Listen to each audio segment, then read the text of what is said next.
Argentina কোন মুসলমানের বাচ্চা যদি তার কাছে প্রিয় হয়, এটা আল্লাহর কসম আমি বললাম, তোর ঈমানের সমস্যা, তোর ঈমানের সমস্যা, তোর ঈমানের সমস্যা, তোর মুসলমানিত্বের সমস্যা।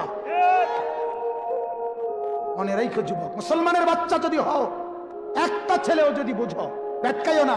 ছাগলে বেটকায়, নাফরমান বেটকাইও না, অসভ্যের মতো বেটকাইও না। বেটকানের লেগে বলছি না, হাসার জন্য বলি নাই। বেটা, ব্রাজিলের খেলোয়াড় কি তোমার বাপ? ব্রাজিলের সমস্ত খেলোয়াড় বেঈমান। বেঈমান কিনা? কথা বলেন না কেন?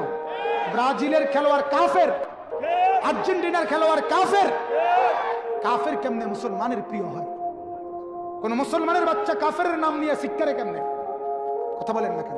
ব্রাজিলের খেলোয়াড় জীবনে কোনোদিন তোমার জন্য ভাবে নাই, আর্জেন্টিনার খেলোয়াড় তোমার জন্য কোনোদিন ভাবে নাই।